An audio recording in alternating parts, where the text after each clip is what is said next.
నమస్కారం ఘంటారావానికి స్వాగతం ముందుగా ప్రధాన అంశాలు కాసేపట్లో తిరుపతి జిల్లా శ్రీ సిటీకి సీఎం చంద్రబాబు వివిధ ప్రాజెక్టులకు శంకుస్థాపనలు ప్రారంభోత్సవాలు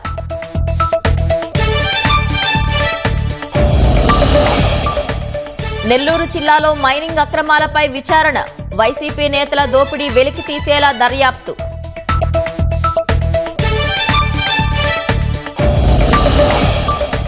గత ప్రభుత్వంలో రద్దయిన సంక్షేమ పథకాలను పునరుద్ధరిస్తాం ప్రణాళికలు రూపొందించాలని అధికారులకు మంత్రి డోలా ఆదేశం అమెరికా అధ్యక్ష ఎన్నికల్లో కమలా హ్యారిస్ స్వల్ప ఆధిక్యం ట్రంప్ కన్నా 4 పాయింట్లు ముందంజ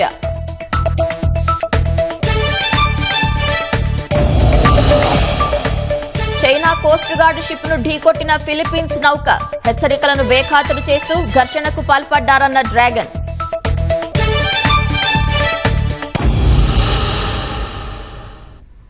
కర్నూలు జిల్లా ఆదోని మండలం పెద్ద హరివనం గ్రామంలో బీజేపీ నేత దారుణ హత్యకు గురయ్యాడు శేఖన్న బీజేపీ నేత రాత్రి ఇంటి బయట నిద్రిస్తున్న సమయంలో గుర్తు తెలియని వ్యక్తులు అతన్ని గొంతు కోసి హత్య చేశారు శేఖన్న కొద్ది రోజుల క్రితం వైసీపీని వీడి ఎమ్మెల్యే పార్థసారథి ఆధ్వర్యంలో బీజేపీలో చేరారు గతంలో వైసీపీలో విస్తృతంగా పనిచేసిన శేఖన్న ఆ పార్టీని వీడి బీజేపీలోకి చేరటంతోనే హత్య చేసి ఉంటారని కమలం పార్టీ నేతలు అనుమానం వ్యక్తం చేస్తున్నారు హత్య గురించి తెలుసుకున్న పోలీసులు ఘటనా స్థలాన్ని పరిశీలించారు మృతదేహాన్ని పోస్టుమార్టం కోసం ఆదోని ప్రభుత్వ ఆసుపత్రికి తరలించారు రాజకీయ కారణాలే హత్యకు దారితీశాయా లేదా ఇతర కారణాలు ఏమైనా ఉన్నాయా అనే కోణంలో పోలీసులు విచారణ చేస్తున్నారు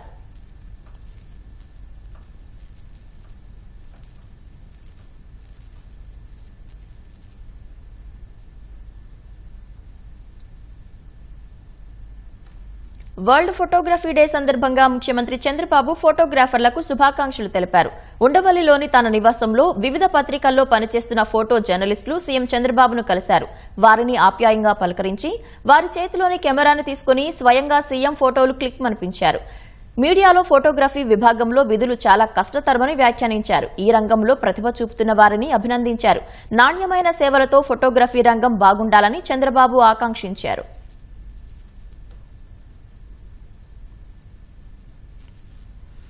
అవనిగడ్డలో జగనన్న కాలనీ లబ్దిదారుల అగచాట్లు తేరడం లేదు పాత ఎడ్లంకకు వెళ్లే రహదారి పక్కన 870 మందికి నివాస స్థలాలు ఇచ్చారు కృష్ణానదికి వరద వచ్చిన ప్రతిసారి అది ముంపునకు గురవుతుంది కాలనీకి వెళ్లేందుకు కనీసం రోడ్డు కూడా లేదు ఇళ్లు కట్టుకునేందుకు ఎవరూ ఆసక్తి చూపటం లేదు మరింత సమాచారం మా ప్రతినిధి శ్రీనివాస్ అందిస్తారు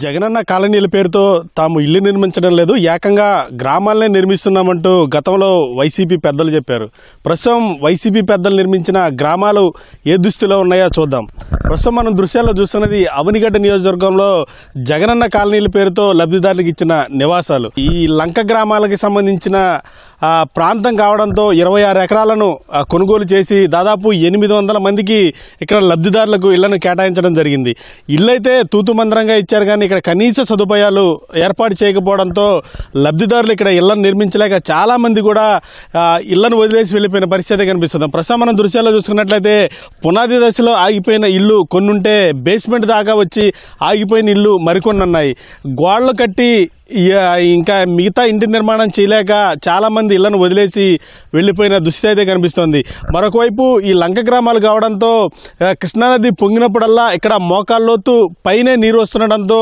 స్థానికులు తీవ్ర ఇబ్బందులు పడుతున్నారు ఈ ప్రాంతంలో ఇల్లొద్దంటూ గత ప్రభుత్వానికి లబ్ధిదారులు చెప్పిన అప్పటి పాలకులు పట్టించుకోకుండా ఇక్కడ ఇళ్లను కేటాయించడం జరిగింది వర్షాకాలం వచ్చిందంటే ఇక్కడ ఈ ఇళ్లలోకి రాలేక లబ్ధిదారులు తీవ్ర ఇబ్బందులు పడుతున్నారు కనీసం రోడ్డు సౌకర్యం మంచినీరు కానీ డ్రైనేజ్ కానీ ఇతర సౌకర్యాలు ఏవి కల్పించకుండా ఇల్లు ఇచ్చేసాం పండగ చేసుకుంటూ గతంలో వైసీపీ పెద్దలు వ్యవహరించిన తీరు పట్ల ఇప్పుడు లబ్ధిదారులు తీవ్ర అసహనం వ్యక్తం చేస్తున్నారు ఎందుకంటే ఇప్పుడు ఇక్కడ ఉండలేరు అలాగే ఇతర ప్రాంతాల్లో అద్దెలకు ఉండలేక లబ్ధిదారులు నరకయాతన అనిపిస్తున్న పరిస్థితి కనిపిస్తుంది ప్రస్తుతం అంతా కొంతమంది గ్రామస్తులు ఉన్నారు వారితో మాట్లాడదాం చెప్పండి అసలు లేఅవుట్ నదీ గర్భంలో ఇవ్వకూడదు కానీ నదీ గర్భంలో ఇచ్చారు లబ్ధిదారులు ఇళ్లను నిర్మించుకోలేక చాలా మంది వదిలేసి వెళ్ళిపోయారు ఎలా చూస్తారు జగన్మోహన్ రెడ్డి ప్రభుత్వంలో అవనిగడ్డ నియోజకవర్గంలో 26 ఎకరాల పొలాన్ని కొని 807 మందికి ఇక్కడ ఇచ్చిన సందర్భం కూడా ఉంది. ఏ ఎమ్మెల్యే అయినా సరే అప్పటి నుంచి గెలుచుకుంటూ వచ్చి సింహాద్రి కాలనీ, మండలిపురము, రాజశేఖరపురము, మండలి కాలనీ, అదే రకంగా సీతాయి లంక, అదే రకంగా అవనగేట్లో ఈస్ట్ కోస్ట్ ఎదురుగా కూడా ఎస్టీలకి ఒక కాలనీ కూడా ఇష్టం జరిగింది. అట్లా ప్రతి ఒక్కరు అలా ఇచ్చుకుంటా వచ్చారు పేదవారికి. ఇవాళ 5 సంవత్సరాలు వైసీపీ ప్రభుత్వంలో అవనగడ్డ శాసనసభ్యులు సింహాద్రి రమేష్ ఇక్కడ లంక ప్రాంతంలో అంటే వరద వస్తే దాదాపుగా 5 అడుగుల కాడి నుంచి 6 అడుగుల లోతులో కూడా ఇక్కడ ఈ ప్రాంతంలో ఉండుద్ది. జగన్మోహన్ రెడ్డి ఎంతైనా సరే స్థలాలు కొనండి, పొలాలు కొని ఇవ్వండి అని చెప్పానంటే నువ్వు లంకలో కొనడానికి ఆంతర్యం ఏమిటి ఇందులో, మీ కమిషన్ ఎంత ఇందులో, మీ బ్రోకరేజ్ ఎంత ఇందులో అని చెప్పానని ఆనాడు మాట్లాడిన సందర్భాలు కూడా చాలా సందర్భాల్లో ఉండయండి.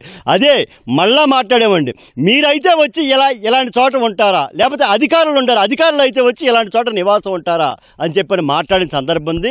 ఎన్ని చేసినా సరే, ఎన్ని ఈతలు వేసామండి వచ్చి వీటిలో వచ్చే వరదల్లో, కనీస సౌకర్యాలు లేకుండా ఇక్కడ చూడండి ఎలా ఉండయో చూడండి. 807 ఇళ్ళు హౌస్లు ఇస్తే ఇక్కడ ఒక 3-4 మాత్రమే ఇక్కడ నివాసం ఉన్నారు. రోడ్డు లేదు, ఒక వాటర్ ట్యాప్ లేదు, ఒక మంచినీళ్ళు పంపేసుకుందామని చెప్పారంటే నీళ్లు రావండి, సవ్వగా ఉండి, అదిగో రేవు, ఇదిగో శ్మశాన వాటికి. ఎలాంటి చోట అండి మీరు ఇచ్చేది? మీరు చెప్పండి సార్. ఇది చాలా వరకు కూడా ఇల్లు నిర్మాణం చేయక వదిలేశారు, ఎలా చూస్తారు? ఇటువంటి చోట ఈ పొలాల్లో ఇక్కడ ఈ రేవతి మునిగిపోయినట్లో ఇక్కడ వద్దని చెప్పి మేము ఆ రోజు ప్రతిపక్షంలో ఉండి చాలా పోరాడాం. ఎంత పోరాడినా సరే ఇక్కడే తీసుకొచ్చి ఇచ్చారు. ఇక్కడ పరిస్థితి ఎట్టా ఉంది, వాళ్ళ నీళ్ళు లేవు, ఒక కరెంట్ సప్లై లేదు, అసలు ఏమీ లేదు. కేవలం ఏంటంటే ₹1,00,000 ఉన్న దానికి 10 లక్షలు చూపించి కొని ఈ రకంగా వీళ్ళు జేబులు నింపుకున్నారులే గాని ఇక్కడ మాత్రం లబ్ధిదారులు ఎటువంటి న్యాయం చేయలేదు. ఇక్కడ ఇల్లు నిర్మించుకునే పరిస్థితి ఉందా? ఇక్కడ జగనన్న కాలనీలు అని చెప్పి ఇక్కడ ఇళ్ల స్థలాలు పేదలకు ఇచ్చింది. ముందు ముమ్మాటికి ఈ ప్లేస్ అయితే కరెక్ట్ కాదు. మంచి ల్యాండ్ ఉన్న చోట, అన్ని వసతులు ఉన్న చోట టౌన్లో ఇవ్వమన్నారు. కానీ ఇలాంటి ముప్పు ప్లేస్లో అసలు వరదలు వచ్చే ప్రాంతాల్లో ఇళ్ల స్థలాలు ఇవ్వటానికి ఏమాత్రం మేము ఒప్పుకోవట్లేదు. రైట్. మొత్తంగా గవనిగడ్డ కాన్స్టిట్యున్సీలో పేదలకు ఇల్లు లేని వారందరికీ కూడా గతంలో ఎమ్మెల్యేలు పనిచేసిన వారందరూ కూడా ఇళ్ల స్థలాలు ఇచ్చారు. కానీ అవనిగడ్డ టౌన్లో ఇచ్చారు, కానీ ఇట్లా రూరల్ ఏరియాలో కానీ, లంక భూమిలో కానీ, మునిగి ప్రాంతాల్లో కానీ ఇవ్వలేదు. అయితే ఈ ప్రాంతాల్లో ఉన్న లబ్ధిదారులు ప్రస్తుతం కూటమి ప్రభుత్వ ఎమ్మెల్యేల వద్దకు వెళ్లి వినతి పత్రాలు అందిస్తున్న నేపథ్యంలో జగనన్న కాలనీలకు సంబంధించి మరి ఏ నిర్ణయం తీసుకుంటున్నది కూడా కొంత వేచి చూడాల్సింది. కెమెరామెన్ గోపితో శ్రీనివాస్, సిటీవీ న్యూస్, అవనిగడ్డ, కృష్ణా జిల్లా. తుంగభద్ర జలాశయంలో నీటి నిల్వను కాపాడి ఇంజనీరింగ్ అద్భుతం సాధించిన కన్నయ్య నాయుడికి హైదరాబాద్లో ఘన స్వాగతం లభించింది. ఆయన నివాసం వద్ద కాలనీవాసులు అపూర్వ స్వాగతం పలికి సన్మానించారు. ఈ నెల 10న తుంగభద్ర జలాశయం 19వ గేటు ప్రవాహంలో కొట్టుకుపోయింది. నీటి వృధాను అరికట్టడానికి సీఎం చంద్రబాబు డ్యాం గేట్ల నిపుణుడు కన్నయ్య నాయుడిని టీబీ ట్యాంకుకు పిలిపించారు. స్టాప్ లాక్ గేటు ఏర్పాటు చేసి నీటి వృధాను అరికట్టవచ్చని కన్నయ్య నాయుడు ఏపీ ప్రభుత్వానికి సూచించారు. విరిగిన గేటు నుంచి భారీ ప్రవాహం దిగువకు వెళ్తున్న సమయంలో స్టాప్ లాక్ గేటు ఏర్పాటు సాధ్యం కాదని, ప్రమాదకరమని పలువురు ఇంజనీర్లు హెచ్చరించారు. అయితే కన్నయ్య నాయుడు ఖచ్చితంగా సాధ్యం చేస్తానని చెప్పారు. దీంతో నీటి వృధాను అరికట్టే గేటు ఏర్పాటు బాధ్యతను కర్ణాటక, ఏపీ, తెలంగాణ రాష్ట్రాలు కన్నయ్యకు అప్పగించాయి. 4 రోజుల్లో స్టాప్ లాక్ గేటు విజయవంతంగా అమర్చి దేశంలోనే తొలిసారిగా ఇంజనీరింగ్ అద్భుతాన్ని సాధించారు. ఆదివారం మధ్యాహ్నం టీబీ డ్యాం నుంచి తిరిగి హైదరాబాద్కు వెళ్లిన కన్నయ్య నాయుడుకు మియాపూర్లోని మాతృశ్రీనగర్ కాలనీవాసులు ఘనంగా స్వాగతం పలికారు. పూలమాలలు, శాలువాలతో సన్మానించి డీజే ఏర్పాటు చేసి ర్యాలీగా తీసుకెళ్లారు.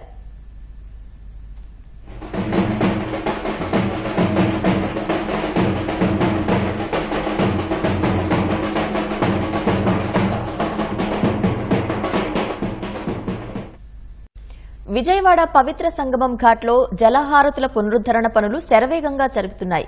కృష్ణా, గోదావరి నదులు కలిసే ప్రాంతాన్ని ఇకపై ఆధ్యాత్మిక, పర్యాటక సంగమంగా తీర్చిదిద్దేలా ప్రణాళికలు రూపొందించారు. వివిధ శాఖల సమన్వయంతో 30 రోజుల్లో మొత్తం పనులు పూర్తి చేసి దసరా ఉత్సవాలకు ముందే సర్వం సిద్దం చేయాలని అధికారులు యోచిస్తున్నారు. ఓవైపు కృష్ణమ్మ గలగలలు, మరోవైపు గోదారమ్మ పర్వళ్లు, చుట్టూ ప్రకృతి సోయగాలు, ఆహ్లాదంగా గడిపేందుకు బోటింగ్ పాయింట్లు, వీటి మధ్య నిత్య నీరాజనంగా నదీమ తల్లికి పవిత్ర హారతులు. గత తెలుగుదేశం ప్రభుత్వ హయాంలో అదో నిత్య వైభవం. నిత్య హారతులతో నాడు కాంతులీనిన పవిత్ర సంగమం వైకాపా ఏలుబడిలో సమస్యల సంగమంగా మారిపోయింది. జలహారతులు పునరుద్ధరించి పవిత్ర సంగమానికి పూర్వ వైభవం తేవాలని కూటమి ప్రభుత్వం నిర్ణయించింది. మంత్రుల బృందం ఇప్పటికే ఆ ప్రాంతాన్ని సందర్శించి తగు సూచనలు చేసింది. జలహార నిర్వహణ, సమన్వయ బాధ్యతల్ని ఎన్టీఆర్ జిల్లా కలెక్టర్ సృజనకు అప్పగించింది. పవిత్ర సంగమం ఘాట్ను సందర్శించిన ఆమె సంబంధిత శాఖల వారీగా పనుల విభజన చేశారు. యాక్సెస్ రోడ్డే కాస్త బాలేదు, సో దాన్ని పునరుద్ధరించడం ఒకటి. బండ్ని స్ట్రెంగ్తన్ చేయాల్సిన అవసరం ఉంది. పక్క నుంచి వెళ్తున్న కాలువలో నీళ్ళు ఉధృతి ఉంది కాబట్టి బండ్ స్ట్రెంగ్తన్ చేస్తే తప్ప ఆ రోడ్డు కూడా నిలవడం కష్టం. సీసీ కెమెరాలని మళ్ళీ యాక్టివేట్ చేయటం, కాస్త ల్యాండ్స్కేపింగ్ మీరు చూసుంటే అటువైపు ఇటువైపు తుప్పలు పెరగటము, మొత్తం బుష్ క్లియరెన్స్ అంతూ చేస్తూ అమరావతి డెవలప్మెంట్ కార్పొరేషన్ వాళ్ళు ల్యాండ్స్కేపింగ్ అవి బాధ్యత తీసుకుంటారు. ఆ మీడియన్ని ల్యాండ్స్కేపింగ్ చేయటము, ఘాట్ని కాస్త రిపేర్ చేయాల్సిన అవసరం ఉందండి. ఇరిగేషన్ వాళ్ళు టెక్నికలీ వాళ్ళే కాంపిటెంట్ కాబట్టి ఘాట్ రిపేర్లు చేయటము, ఇంకా భక్తులు ఎక్కువ మంది వస్తారు కాబట్టి అవసరానికి తగ్గట్టు వాష్రూమ్స్ కావచ్చు, మంచినీటి సదుపాయం కావచ్చు, అవసరమైతే చేంజింగ్ రూమ్స్ కూడా పెట్టాల్సిన అవసరం ఉంటుంది. ఆ బాధ్యత కొండపల్లి మున్సిపాలిటీ అండ్ సిఆర్డీఏ వారు కూడా టేకప్ చేస్తారు.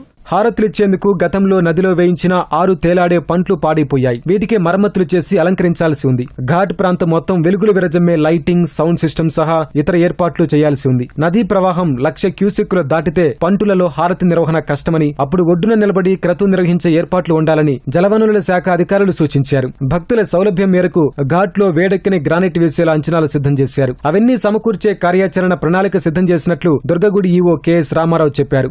6 పంటలు అవసరమైనవి. ఆ పంటల యొక్క రిపేరీకి పోర్టు అధికారుల ద్వారా దాన్ని తయారు చేస్తున్నాం. హారతులు అవసరమవుతాయి. హారతులు కొత్తగా తయారు చేయించడం జరుగుతోంది.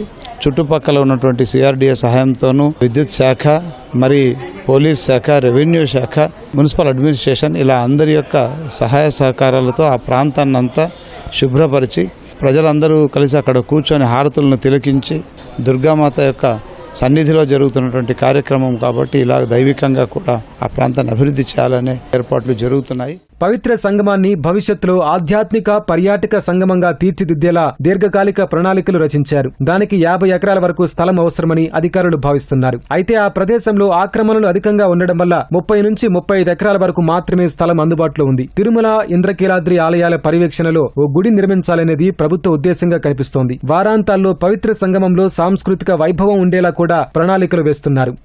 బోట్స్లో కూడా వచ్చి హారతి చూసే ఉంటుంది అక్కడ కాశీలో. సో అలాగే ఇప్పుడు కూడా ప్రకాశం బ్యారేజ్ నుంచి బోట్ రైడ్స్ పెట్టి వైకుంఠపురము ఆ గుళ్ళన్నీ చూసుకుంటూ హారతి టైంకి అక్కడికి వచ్చి బోటింగ్ ఫెసిలిటీ నుంచి హారతి చూడటానికి, దానికి తోడు బస్ కనెక్టివిటీ కూడా ప్యాకేజెస్ క్రియేట్ చేస్తూ హారతికి కూడా కనెక్టివిటీ వచ్చేటట్టు టూరిజం ప్యాకేజెస్లో దీన్ని కూడా ఇంక్లూడ్ చేయటం, ఆర్టీసీ వాళ్ళకి బస్ కనెక్టివిటీ పెట్టటము, టూరిజం ఆర్టీసీ లాంటి ఆర్గనైజేషన్స్ హెల్ప్ కూడా తీసుకొని అక్కడ ఒక టూరిస్ట్ సర్క్యూట్ తయారు చేయడానికి ఇంకా ఫ్యూచర్లో ఏం చేయాలనేది కూడా ఉంది. దసరా ఉత్సవాలకు ముందే నవహారతులు సిద్ధం చేసేలా శరవేగంగా పనులు జరుగుతున్నాయి. తిరుపతి జిల్లా శ్రీ సిటీలో కాసేపట్లో సీఎం చంద్రబాబు పర్యటించనున్నారు. వివిధ ప్రాజెక్టులకు శంకుస్థాపనలు, ప్రారంభోత్సవాలు చేయనున్నారు. మరింత సమాచారం మా ప్రతినిధి నారాయణప్ప ప్రత్యక్ష ప్రసారం ద్వారా అందిస్తారు. పవిత్ర ముఖ్యమంత్రి చంద్రబాబు నాయుడు తిరుపతి జిల్లా పర్యటన మరికొద్దిసేపట్లో ప్రారంభం కానుంది. విజయవాడ నుంచి తిరుపతి విమానాశ్రయానికి చేరుకోనున్న ముఖ్యమంత్రి చంద్రబాబు నాయుడు తిరుపతి విమానాశ్రయం నుంచి హెలికాప్టర్ ద్వారా సత్యవేడు నియోజకవర్గ పరిధిలోని ప్రత్యేక ఆర్థిక మండలి శ్రీ సిటీకి వెళ్లనున్నారు. అక్కడ వివిధ పరిశ్రమల శంకుస్థాపనతో పాటు ప్రారంభోత్సవాలు కూడా చేయనున్నారు. మరోవైపు వేల కోట్ల రూపాయల పెట్టుబడి పెట్టనున్న మరో 5 సంస్థలతో ఒప్పందాలు చేసుకున్నారు. ప్రధానంగా ఈరోజు శ్రీ సిటీలో ముఖ్యమంత్రి తన పర్యటనలో భాగంగా 900 కోట్ల రూపాయలతో నిర్మించిన 15 పరిశ్రమలను ప్రారంభించున్నారు. వీటి ద్వారా 2487 మందికి ప్రత్యక్షంగా ఉపాధి లభించనుంది. మరోవైపు 1230 కోట్ల రూపాయలతో నిర్మించనున్న మరో 5 పరిశ్రమలకు కూడా ముఖ్యమంత్రి శంకుస్థాపన చేయనున్నారు. వీటి తర్వాత మరో 5 సంస్థలతో 1200 కోట్ల రూపాయలతో నిర్మాణాలు చేపట్టనున్న మరో 5 పరిశ్రమలకు సంబంధించి కూడా ఆయా పరిశ్రమల యజమానులతో ఒప్పందాలు చేసుకున్నారు. వీటన్నిటి తర్వాత శ్రీ సిటీలోని బిజినెస్ సెంటర్లో శ్రీ సిటీలో ఇప్పటికే ఏర్పాటు చేసిన వివిధ పరిశ్రమలకు సంబంధించిన సీఈఓలతో కూడా ముఖ్యమంత్రి చంద్రబాబు నాయుడు సమావేశం కన్నారు. 4వ ముఖ్యమంత్రిగా పదవి బాధ్యతలు చేపట్టిన తర్వాత తొలిసారి తిరుపతి జిల్లాకు పర్యటనకు రానున్న నేపథ్యంలో అధికారులు అదేవిధంగా తెలుగుదేశం పార్టీ నాయకులు విస్తృత ఏర్పాట్లు చేశారు. ఇప్పటికే మరికొద్దిసేపట్లో తిరుపతి విమానాశ్రయానికి చేరుకోనున్న ముఖ్యమంత్రి చంద్రబాబు నాయుడుకు స్వాగతం పలికేందుకు భారీగా కార్యకర్తలు, తెలుగుదేశం నాయకులు కూడా విమానాశ్రయానికి చేరుకున్నారు. ముఖ్యమంత్రిగా పదవి బాధ్యతలు చేపట్టిన తర్వాత రాష్ట్రాన్ని పారిశ్రామికంగా అభివృద్ధి చేసే లక్ష్యంతో ఇప్పటికే పలు కార్యక్రమాలు చేపట్టారు. ఇందులో భాగంగానే 2014 నుంచి 2019 వరకు తిరుపతి జిల్లాలోని సత్యవేడ్ నియోజకవర్గంలో ఉన్న శ్రీ సిటీ ప్రత్యేక ఆర్థిక మండలిలో పెట్టుబడుల కోసం 2014 నుంచి 2019 వరకు ముఖ్యమంత్రిగా ఉన్న సమయంలో కీలకమైన నిర్ణయాలు తీసుకొని పరిశ్రమల ఏర్పాటుకు సంబంధించి వివిధ దేశాలకు సంబంధించిన పరిశ్రమల యజమానులతో కూడా చర్చ జరిపారు. ఈ నేపథ్యంలో 14-19 మధ్య కాలంలో కూడా అధిక సంఖ్యలో శ్రీ సిటీలో పరిశ్రమలు ఏర్పాటయ్యాయి. శ్రీ సిటీకి సమీపంలోనే హీరోకు సంబంధించిన హీరో మోటార్ సైకిళ్ల పరిశ్రమ కూడా ముఖ్యమంత్రి చంద్రబాబు నాయుడు తన పదవి కాలంలోనే ప్రారంభోత్సవం చేశారు. అదేవిధంగా శంకుస్థాపన కూడా చేశారు. ఇలా తిరుపతి జిల్లాను పారిశ్రామికంగా అభివృద్ధి చేసేందుకు ఉన్న స్థానికంగా ఉన్న వనరులను వినియోగించుకుంటూ పారిశ్రామిక అభివృద్ధికి అవసరమైన అన్ని చర్యలు చేపడుతున్నారు. అందులో భాగంగానే తిరుపతి విమానాశ్రయం సమీపంలో కూడా ఎలక్ట్రానిక్ మ్యానుఫ్యాక్చరింగ్ క్లస్టర్ 1, 2 కూడా ఏర్పాటు చేశారు. 3వ క్లస్టర్ ఏర్పాటు కూడా అవసరమైన స్థాయిలో భూసేకరణకు సంబంధించి కూడా అధికారులు చర్యలు చేపడుతున్నారు.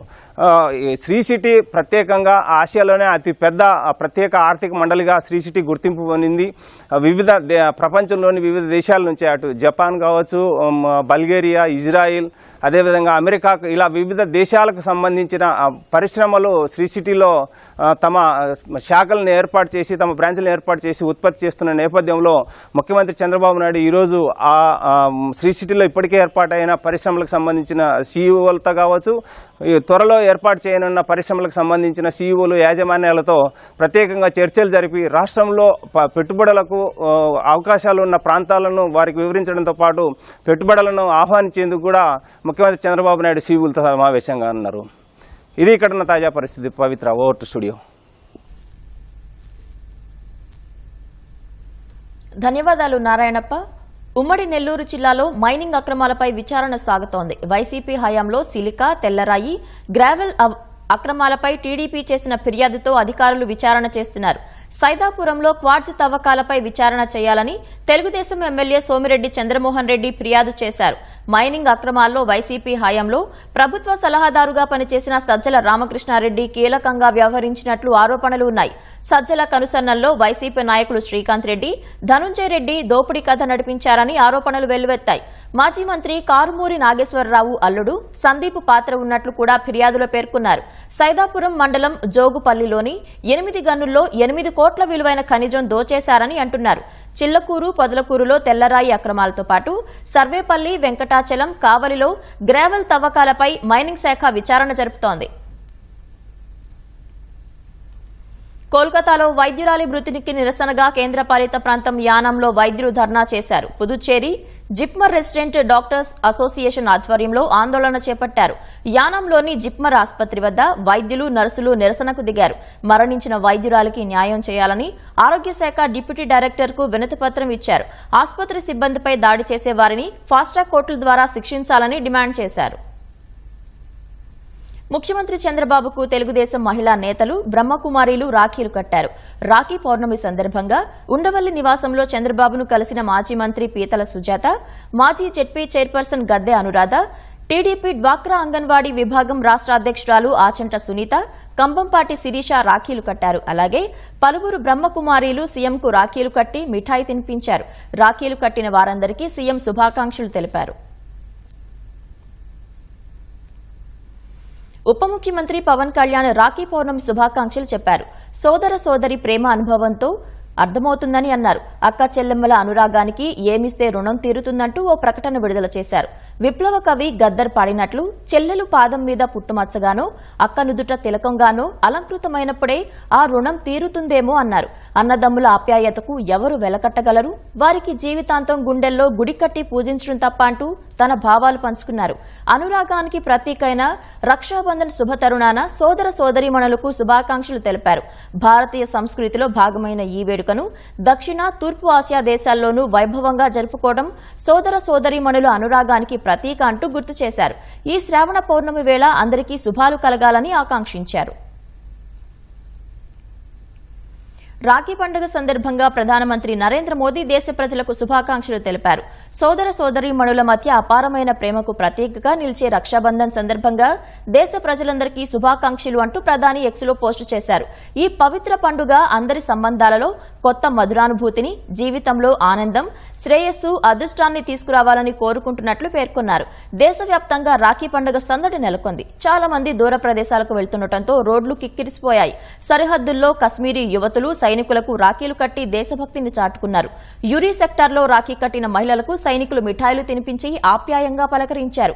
అక్నూర్ సెక్టార్లో స్కూల్ విద్యార్థినులు జవాన్లకు రాఖీలు కట్టారు.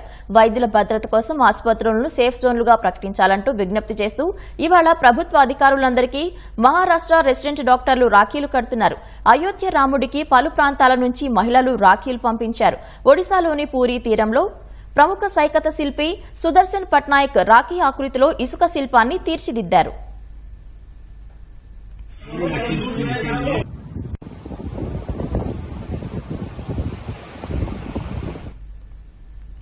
ఏలూరు జిల్లా బుట్టాయిగూడెం మండలంలోని గుబ్బల మంగమ్మ తల్లి ఆలయం వద్ద కొండవాగులు పొంగి పొర్లుతున్నాయి. ఆదివారం కురిసిన వర్షానికి ఆలయం పైనుంచి కొండవాగులు ఉధృతంగా ప్రవహిస్తున్నాయి. ఆలయం వద్ద నీటి ఉధృతి తగ్గే వరకు అమ్మవారి దర్శనం నిలిపేస్తున్నట్లు ఆలయ కమిటీ నిర్వాహకులు తెలిపారు.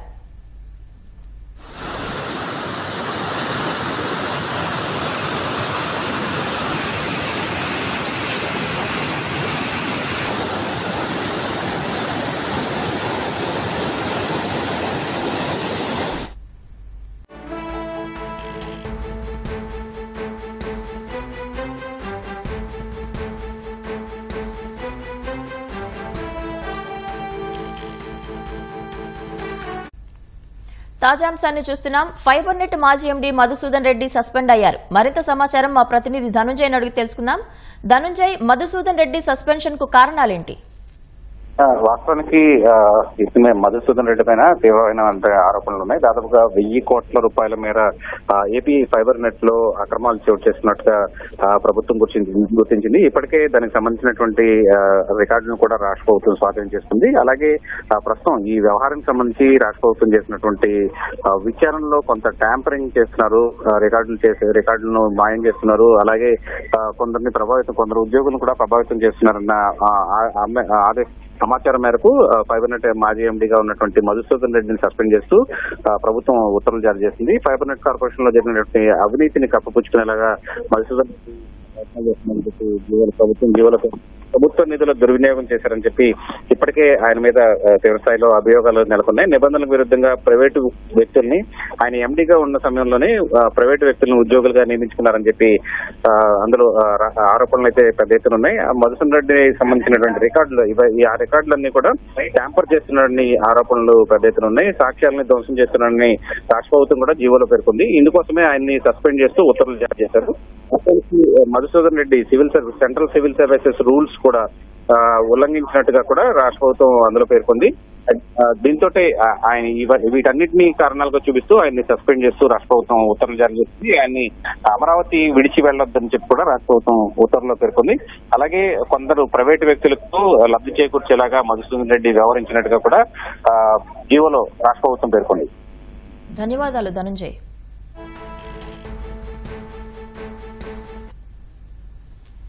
సాంఘిక సంక్షేమ హాస్టళ్లలో సమస్యలు పరిష్కరించి విద్యార్థులను ఉన్నత స్థాయిలో తీర్చిదిద్దడమే లక్ష్యంగా ప్రభుత్వం పనిచేస్తుందని మంత్రి డోలా బాల వీరాంజనేయ స్వామి తెలిపారు. సాంఘిక సంక్షేమ శాఖ పథకాలపై గుంటూరు నాగార్జున యూనివర్సిటీలో జరిగిన వర్క్షాప్ సమీక్షలో ఆయన పాల్గొన్నారు. ఎస్సీల ఆర్థికాభివృద్ధికి సంబంధించిన పథకాలను వైసీపీ నిలిపివేసిందని, వాటిని తిరిగి ప్రారంభించడానికి చర్యలు చేపట్టినట్లు మంత్రి వెల్లడించారు. 5 సంవత్సరాల్లో సాంఘిక సంక్షేమ శాఖలో ఎస్సీ కార్పొరేషన్ని నిర్వీర్యం జరగడం జరిగింది. అదేవిధంగా ఎస్సీ కాలేజీల అభివృద్ధి అనేది పూర్తిగా పక్కన పడేయడం జరిగింది. గురుకుల పాఠశాలలు, హాస్టల్స్ విషయంలో నిర్వహణకు లోచుకోకుండా చాలా బాత్రూంలో బోల్ట్లు కూడా లేని పరిస్థితి. రాష్ట్రంలో ఆర్థికంగా లోటు ఉన్నాయి, అప్పుల పాలు చేశారు. అయినప్పటికీ కూడాను సంక్షేమాన్ని పరుగులు పెట్టించాలనేటువంటి ముఖ్యమంత్రి గారి లక్ష్యంతో ఈ కార్యక్రమం మేము ముందుకు రావడం జరుగుతుంది. విద్యార్థులకి 100% రిజల్ట్ రావాలి.